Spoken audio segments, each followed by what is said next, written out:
لله نحمده ونستعينه ونستغفره ونؤمن به ونتوكل عليه ونعوذ بالله من شرور أنفسنا ومن سيئات أعمالنا من يهده الله فلا مضل له ومن يضلله فلا هادي له ونشهد أن لا إله إلا الله وحده لا شريك له ونشهد أن سيدنا ونبينا ومولانا محمدا عبده ورسوله أرسله الله بالحق بشيرا ونذيرا وداعيا إلى الله بإذنه وسراجا منيرا صلى الله عليه وعلى آله وأصحابه الذين امتحن الله قلوبهم للتقوى لهم مغفرة وأجر عظيم أما بعد فقد قال الله تبارك وتعالى في كلامه المجيد وفرقانه الحميد أعوذ بالله من الشيطان الرجيم بسم الله الرحمن الرحيم شهر رمضان الذي أنزل فيه القرآن هدى للناس وبينات من الهدى والفرقان فمن شهد منكم الشهر فليصمه ومن كان مريضا أو على سفر فعدة من أيام أخر يريد الله بكم اليسر ولا يريد بكم العسر ولتكملوا العدة ولتكبروا الله على ما هداكم ولعلكم تشكرون.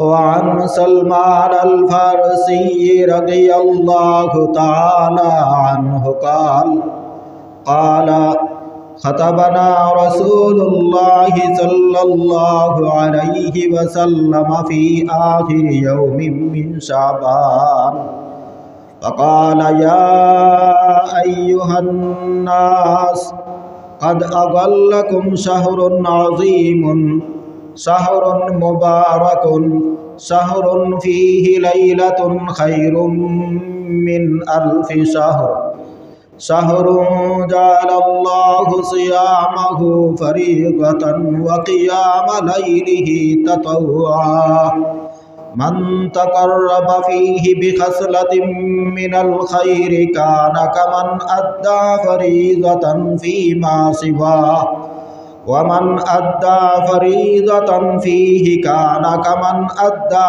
70 فريضة فيما سواه وهو شهر الصبر والصبر ثوابه الجنة وشهر المواساة وشهر يزاد فيه رزق المؤمن. وعن أبي هريرة رضي الله تعالى عنه قال رسول الله صلى الله عليه وسلم إذا كان أول ليلة من رمضان صفدت الشياطين ومردت الجن وغلقت أبواب النار فلم يفتح منها باب وفتحت أبواب الجنة فلم يغلق منها باب وينادي منادي يا باغي الخير أقبل ويا باغي الشر أقصر ولله عتقاء من النار وذلك كل ليلة صدقت يا رب العالمين وبلغنا رسولك النبي الحبيب الكريم ونحن على ذلك لمن الشاهدين والشاكرين اللهم صل على محمد وعلى آل محمد كما صليت على إبراهيم وعلى آل إبراهيم إنك حميد مجيد اللهم بارك على محمد وعلى آل محمد كما باركت على إبراهيم وعلى آل إبراهيم إنك حميد مجيد बेजाए रब मेरे दुरूद और सलाम बरगुज़ीदा नबी पर आपने मुदाम हजारों दुरूद और हजारों सलाम बरूह नबी पर तरूज़े क़ियाम अल्लाहुम्मा सल्लि व सल्लिम व बारिक अलैहि।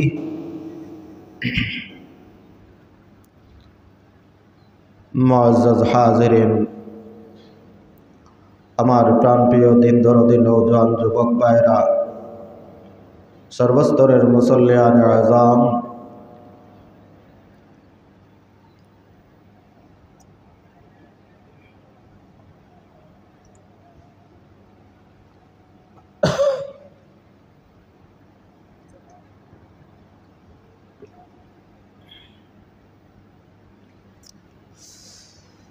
আল্লাহ তাবারাকা ওয়া তাআলার দরবারে অসংখ্য গণিত শুকর। রব্বুল আলামিন আপনার আমাকে দিনী আলোচনা শোনার জন্য সবার আগে উপস্থিত হওয়ার তৌফিক দান করেছেন, তাই অন্তর থেকে শুকরিয়া আদায় করে বলি আলহামদুলিল্লাহ।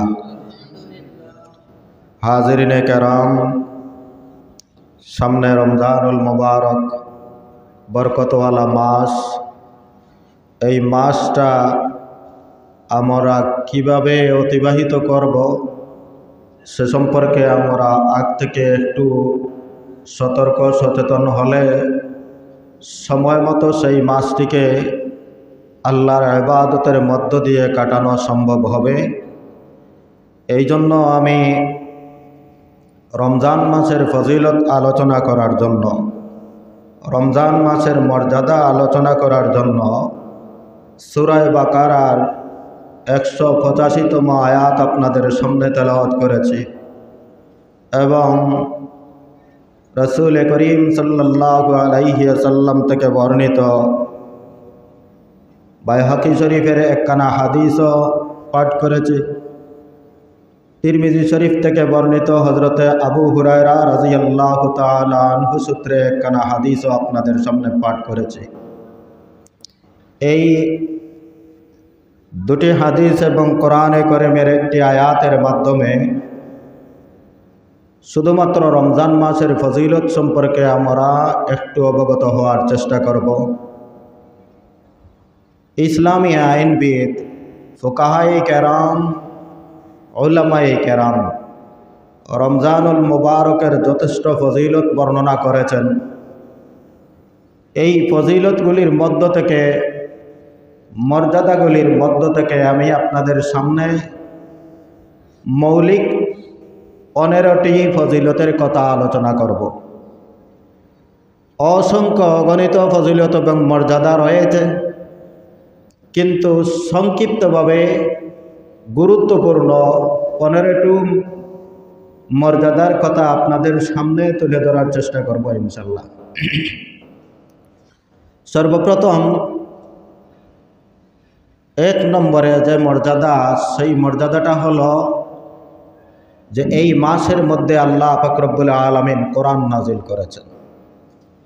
1 নম্বরের মর্যাদা হলো রমজানুল মুবারকে আল্লাহ পাক রব্বুল আলামিন কোরআন নাজিল করেছেন। 2 নম্বর, এই মাসটাকে রসুল করিম সাল্লাল্লাহু আলাইহি ওয়াসাল্লাম আজিম, মহান মাস হিসাবে উল্লেখ করেছেন। 3 নম্বরে নবীজি বলেছেন এই মাস হলো বরকতের মাস। রমজান মাস বরকতের মাস, অর্থাৎ আমল এবং মানুষের নৈতিক চরিত্রের মধ্যে বরকতের মাস। 4 নম্বরে এই মাসটা হলো কদরওয়ালা, কদরের রাত্রিওয়ালা মাস। যেই মাসের মধ্যে লাইলাতুল কদর রয়েছে, আর 11 মাসের মধ্যে কোনো মাসে এই বরকতওয়ালা রাত নেই। 5 নম্বর হলো এই মাসের একটা ফরজ ইবাদত আদায় করলে অন্য মাসের ফরজ ইবাদতের 70 গুণ বেশি সওয়াব পাওয়া যায়। এই মাসে একটি ফরজ ইবাদত আদায় করলে অন্য মাসে যে ফরজ আদায় করবে সেই ফরজের 70 গুণ বেশি সওয়াব পাওয়া যায়।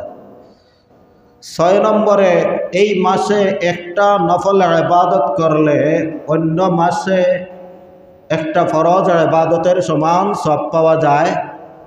অর্থাৎ যার সারমর্ম হলো একটা নফল ইবাদতেরও সওয়াব হলো তার 70 গুণ বেশি পাওয়া যায়, যেই কোনো ইবাদত।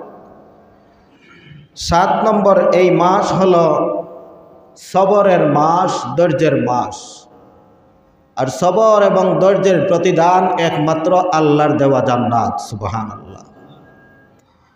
8 নম্বরে এই মাস হলো সহমর্মিতার মাস, সহমর্মিতার মাস।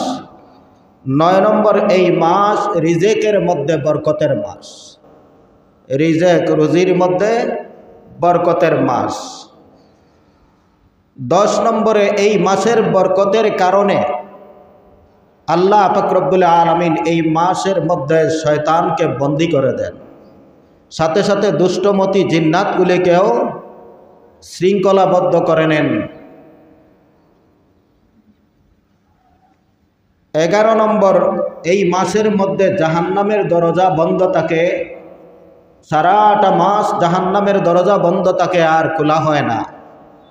12 নম্বরে এই মাসের মধ্যে জান্নাতের দরজা খুলে দেওয়া হয়, আর কোনোদিনও এই সারা মাসের মধ্যে বন্ধ করা হয় না।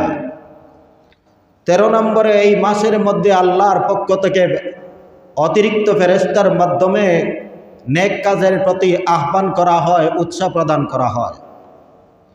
14 নম্বর, এই মাসে আল্লাহর পক্ষ থেকে একদল ফেরেশতা মানুষদেরকে গুনার কাজ থেকে নিরুৎসাহিত করেন, গুনাহ থেকে বিরত রাখার আহ্বান জানান। 15 নম্বর, এই মাসের মধ্যে প্রত্যেকটা রাত্রিতে আল্লাহ পাক রব্বুল আলামিন মানুষদেরকে জাহান্নাম থেকে, অগণিত অসংখ্য আদম সন্তানকে জাহান্নাম থেকে মুক্তি দান করেন। সুবহানাল্লাহ। এই যে মৌলিক 15টা গুরুত্বপূর্ণ ফজিলত এবং মর্যাদা, তার সংক্ষিপ্ত বিবরণ আমি আপনাদের সামনে তুলে ধরার চেষ্টা করব, যাতে এই বিবরণগুলো জানা থাকলে আমরা